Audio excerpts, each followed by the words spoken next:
ఏది అయినా ట్రై చెయ్యి ఆచి చికెన్ మసాలా. ఆచి చికెన్ మసాలా. అసెంబ్లీ ముట్టడికి బీజేపీ పిలుపునివ్వడంతో పోలీసులు అప్రమత్తమయ్యారు. బీజేపీ రాష్ట్ర అధ్యక్షుడు రామచంద్రరావు పిలుపు మేరకు బీజేపీ శ్రేణులు అసెంబ్లీ ముట్టడికి సిద్దమయ్యారు. కాంగ్రెస్ ప్రభుత్వం ఎన్నికల హామీలను విస్మరించిందని, పాలనలో అవినీతి, కమిషన్ల దందా పెరిగిపోయిందని బీజేపీ ఆరోపిస్తుంది. ఇదే అంశానికి సంబంధించిన మరిన్ని డీటెయిల్స్ మా చీఫ్ న్యూస్ కోఆర్డినేటర్ రాధాకృష్ణ అందిస్తారు. రాధాకృష్ణ. Good morning Sandeep.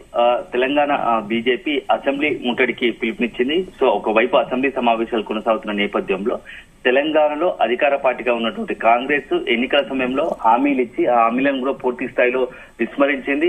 మొత్తంగా తెలంగాణ ప్రజల్లో అన్ని వర్గాలను కూడా కాంగ్రెస్ పార్టీ మోసం చేసింది, దగా చేసిందని చెప్పేసి కూడా ఒక పిలుపు మేరకు ఇప్పుడు కాంగ్రెస్ పార్టీకి సంబంధించిన హామీలను నిలబెట్టుకోవాలని చెప్పేసి నిలబెట్టుకోలేదు కాబట్టి దానికి నిరసనగా బీజేపీ అసెంబ్లీ ముట్టడికి పిలుపునిచ్చింది. ఈ నేపథ్యంలో పెద్ద ఎత్తున బీజేపీ కార్యకర్తలు, నేతలు, ఎందుకంటే ఇప్పటికే అసెంబ్లీ సమావేశాలకు 8 మంది ఎమ్మెల్యేలు హాజరవుతున్నారు, దానికి తోడుగా ఎమ్మెల్సీలు.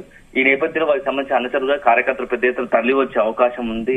నేపథ్యంలో పోలీసులు పెద్ద ఎత్తున భద్రత ఏర్పాట్లు చేశారు. ఎందుకంటే ఎలాంటి అవాంఛనీయ సంఘటనలు జరగకుండా అసెంబ్లీలో ఇప్పటికే ముఖ్యమంత్రి రేవంత్ రెడ్డితో పాటు అనేక మంది మంత్రులు, ఇతర కీలక నేతలు అందరూ ఎమ్మెల్యేలు ఉంటారు కాబట్టి ఎమ్మెల్యేలు, ఎమ్మెల్సీలు ఈ నేపథ్యంలో ఎలాంటి అవాంఛనీయ సంఘటనలు జరగకుండా ముందస్తుగానే కొంతమంది బీజేపీ కార్యకర్తలుగా నేతలను అరెస్ట్ చేస్తున్న పరిస్థితి కనపడుతుంది.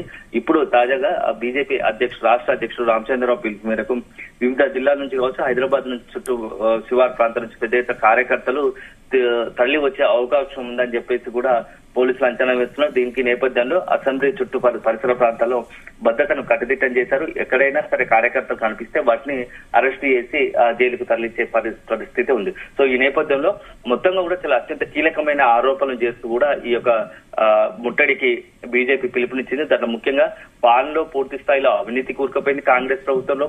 అదేవిధంగా ఏ పనికైనా కమిషన్లను దందా పెరిగిపోయింది, ఏదైనా తమ కమిషన్ల వాటా పెరిగిపోయిందని చెప్పేసి బీజేపీ ఆరోపించింది. అదే సందర్భంలో ముఖ్యంగా అత్యంత కీలకమైనటువంటి వర్గాలైనటువంటి నిరుద్యోగులను, జాబ్ క్యాలెండర్ పేరుతో నిరుద్యోగులను కాంగ్రెస్ పార్టీ మోసగించిందని, అదే సందర్భంలో రైతు సమస్యల మీద ప్రభుత్వం మొత్తం వైఫల్యం, ప్రభుత్వం పూర్తిగా విఫలమైంది. వీటిని ఎండగట్టడానికి బీజేపీ తిరిగి రావాలని, మొత్తం ముట్టడికి భారీగా తల్లి రావాలని చెప్పేసి రామచంద్రరావు పిలుపునిచ్చారు. ఈ నేపథ్యంలో పోలీసులంతా కూడా అప్రమత్తమైన పరిస్థితి కనపడుతుంది. దానికి తోడు ఈ రోజు వాయిదా తీర్మానం కూడా మహేశ్వర్ రెడ్డి, బీజేపీ ఎల్పీ నేతగా ఉన్నటువంటి మహేశ్వర్ రెడ్డి కూడా వాయిదా తీర్మానం ఇచ్చారు. ముఖ్యంగా నిరుద్యోగ సమస్యలపైన, నిరుద్యోగ సమస్యలు కాంగ్రెస్ అధికారులకు రాగానే ప్రతి ఏటా జాబ్ క్యాలెండర్ ప్రకటిస్తామని చెప్పింది. సో దానిపైన కూడా ఈ రోజు చర్చించాలని చెప్పేసి బీజేపీ శాసనసభలో వాయిదా తీర్మానం కూడా ఇచ్చింది. సో ఈ నేపథ్యంలో చాలా కీలకమైన ఎజెండాను పెట్టుకుని అసెంబ్లీ సమావేశాల నేపథ్యంలో నిరుద్యోగులు, రైతులు, ఇతరత్ర అన్ని వర్గాలకు సంబంధించిన కీలకమైన వర్గాలను టార్గెట్ గా చేసుకుని అసెంబ్లీ ముట్టడికి బీజేపీ పిలుపునిచ్చింది. ఈ నేపథ్యంలో బీజేపీ చేపట్టినటువంటి చెలో అసెంబ్లీ కార్యక్రమానికి ఎలాంటి పరిస్థితి వస్తుంది, సో కార్యకర్తలు ఎలా వస్తారు, కార్యకర్తలు పెద్ద ఎత్తున ముట్టడిలో పాల్గొంటే అప్పుడు పోలీసులు వాటిని ఎలా కంట్రోల్ చేస్తారనేది మాత్రం కాస్త టెన్షన్ వాతావరణంగా ఉంది. ఎందుకంటే బీజేపీ సంబంధించి ఇప్పటికే పలుమార్లు నిరుద్యోగ అంశంలో హైదరాబాద్ నగరంలో కేంద్ర మంత్రిగా ఉన్నట్టు బండి సంజయ్ లాంటి ఆధ్వర్యంలోనే గతంలో పెద్ద ఎత్తున ఒక ర్యాలీ తీసిన పరిస్థితి ఉంది. ఇప్పుడు ఇలాంటి తరుణంలో ఇప్పుడు సాక్షాత్తు బీజేపీ అధ్యక్షుడే అసెంబ్లీ ముట్టడి పిలుపునివ్వడంతో కార్యకర్తలు, నేతలు భారీగా తరలి వచ్చే అవకాశం ఉంది. ముఖ్యంగా 6 గ్యారంటీలు అమలు చేయడంలో కాంగ్రెస్ పార్టీ విఫలమైందని చెప్పేసి బీజేపీ ఆరోపించి, దీనికి తోడు హైదరాబాద్ చుట్టుపక్కల ఉన్నటువంటి జిల్లాకు సంబంధించిన కీలక నేతలు వాళ్ళ అంచనగానని కూడా ఇప్పటికే ముందస్తుగా అరెస్ట్ చేసినట్టుగా కూడా సమాచారం అందుతోంది. సో అదే విధంగా ఇప్పుడు ఈ మొన్న రీసెంట్ గా బట్టి విక్రమార్క ప్రవేశపెట్టినటువంటి బడ్జెట్ లో విద్యా వైద్య రంగాల కేటాయింపులు చాలా నామమాత్రంగా ఉన్నాయి. సో కీలకమైన ఈ రంగాలను ప్రభుత్వం విస్మరించింది, గాలికి వదిలేసిందని చెప్పేసి కూడా బీజేపీ విమర్శించింది. అదేవిధంగా అత్యంత కీలకమైనది, ప్రపంచంలోనే చాలా ఫాస్ట్ గా గ్రోత్ ఉన్నటువంటి అభివృద్ధిలో దూసుకుపోతున్నటువంటి హైదరాబాద్ అంటే భాగ్యనగరం అభివృద్ధికి కూడా వార్షిక బడ్జెట్ లో తగిన కేటాయింపులు కేటాయించలేదని, కేటాయింపులు జరగలేదు. ముఖ్యంగా గ్రేటర్ హైదరాబాద్ పరిధిలోని మౌలిక సదుపాయాల కల్పన పైన ప్రభుత్వం తీవ్ర నిర్లక్ష్యం వహిస్తుందని చెప్పేసి కూడా బీజేపీ అధ్యక్షుడు రామచంద్రరావు ధ్వజమెత్తారు. ఈ అన్ని వర్గాల ప్రజలపై భారం మోపుతూ కేవలం ఓటు బ్యాంక్ రాజకీయాల కోసమే ప్రభుత్వం నిర్ణయం తీసుకుంటుందని చెప్పేసి కూడా బీజేపీ విమర్శింది. ఈ నేపథ్యంలో ఇవన్నీ చూసి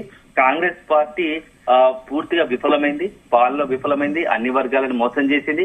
సో ఏదైతే పాలన గాలి వదిలేసి కమిషన్లు దండుకోవడానికే ప్రయత్నిస్తుందని చెప్పేసి ఒక ఆరోపణతో విమర్శలతో ఇప్పుడు ఈ అసెంబ్లీకి ముట్టడికి పిలుపునిచ్చింది. ఈ నేపథ్యంలో అసెంబ్లీ పరిసర ప్రాంతాల్లో పెద్ద ఎత్తున పోలీసులు కూడా రెగ్యులర్ గా ఉండే వాటికన్నా కొంత ఎక్కువ అదనపు బలగాలను రంగంలోకి దిగినట్టుగా తెలుస్తా ఉంది. ముఖ్యంగా ఒకవైపేమో బీఆర్ఎస్ గన్ పార్క్ ప్రతిపక్షంగా ఉన్న గన్ పార్క్ దగ్గర ఆందోళన నిర్వహించడానికి, మరోవైపు ముట్టడికి బీజేపీ పిలుపునివ్వడంతో ఈసారి అసెంబ్లీ సమావేశాల చుట్టూ మొత్తం పోలీసులు తమ కంట్రోల్లోకి తీసుకున్నట్టు తెలుస్తా ఉంది. ఎక్కడ కూడా ఎవరైనా అనుమానాస్పదం కావచ్చు అంటే అసెంబ్లీకి సంబంధించి ముట్టడికి ఎవరైనా వస్తే వాళ్ళు ముందస్తుగానే అరెస్ట్ చేసి జైలుకు తరలించేది కూడా సిద్ధమైనట్టుగా తెలుస్తోంది. మరోవైపు ఎవరైనా శాంతి భద్రతకు విఘాతం కలిగించేలా ఎవరు చేసినా, ఎవరు తమ పరిధి దాటినా ఖచ్చితంగా చర్యలు ఉంటాయని చెప్పేసి పోలీసులు కూడా చెప్తున్న పరిస్థితి కనబడతా ఉంది. Thank you Radhakrishna.